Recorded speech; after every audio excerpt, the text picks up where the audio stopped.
অসুস্থ থাকি না কেন রান্না করতে হবে, সেই জন্য অসুস্থর মাঝখানেও রান্না করতে গেলাম। হঠাৎ মানুষ আসে যায়, আজ আছে নিঃশ্বাসের কোনো বিশ্বাস নেই। মানুষের চিরস্থায়ী মানুষ থাকে না, কিন্তু মানুষের কথাগুলি থেকে যায়। কথাগুলি থাকে বরঞ্চ মানুষের যতক্ষণ পর্যন্ত হাতে কইরা খাওয়ান যায় ততক্ষণ পর্যন্ত মানুষের মোহাব্বত সব কিছু থাকে। হ্যালো এভরিওয়ান, আসসালামু আলাইকুম। সবাই কেমন আছেন? আলহামদুলিল্লাহ, আমরা তো ভালো আছি। আপনাদের দোয়া ভালোবাসা আমরা অনেক ভালো আছি।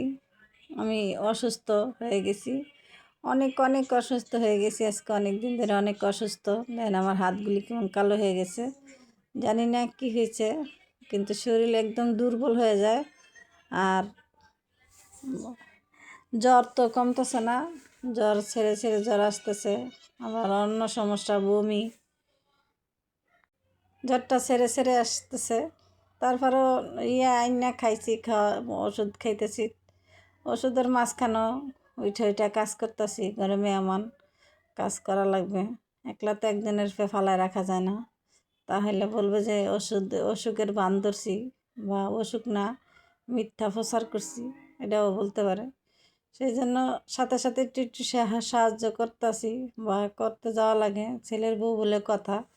এখন ননদরে কিছু পিঠা বানাই দিলাম, পিঠাও রান্না করে নিবে না, চলে যাবে। আজকে রান্না বান্না করে দিস আম্মা, ওর জন্য সব কিছু বক্সে করছে। আর এই সেমাই পিঠাগুলি বানায় ওরে অর্ধেক বেশিটা দিয়ে দিছি, আমরা অল্প একটু রাখছি। এখন আমি এই সেমাইটা রান্না করব। এটা অনেকে সুশি পিঠা বলে, অনেকে সুই পিঠা বলে। তা আমরা আমাদের দেশে আলচিং ভাষায় সুই পিঠাই বেশি বলা হয়। সেই জন্য এই সুই পিঠা রান্না করার জন্য আমি এই গুড়টা জাল দিয়ে নিলাম, ফাটালি গুড়টাকে জাল দিলাম। এখন দুধটা বলক দিয়ে নিলাম। এখন এই দুধের ভিতরে এই যে সেমাইটা আমি দিয়ে দিতেছি, এই পিঠাটা। এটা পিঠা আর কোনো কিছু দিলাম না এখন। তারপরে সে পিঠাটা দেওয়ার পরে 2টা তেজপাতা ছিঁড়ে দিয়ে দিব, আর 2-3টা এলাচ, আর একটা দারচিনির মতো দিব। তারপর দিয়ে সামান্য একটু লবণ দিব, দিয়ে এটারে ভালো করে জাল দিয়ে নিব।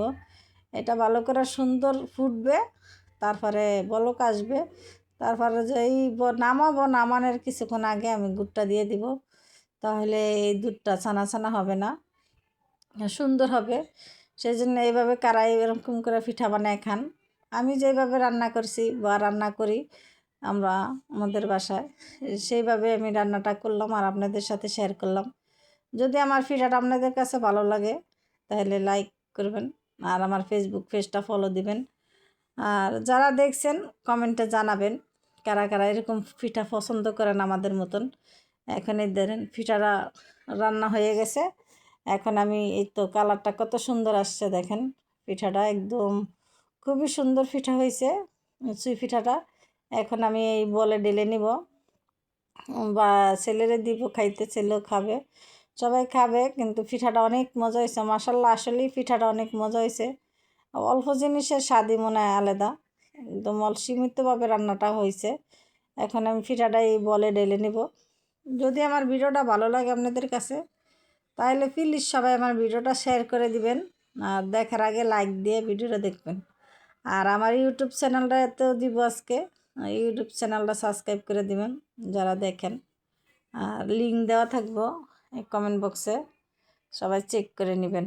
এই তো ফাইনাল লুক পিঠাটা দেখেন কত সুন্দর পিঠাটা হয়েছে, মাশাল্লাহ মাশাল্লাহ।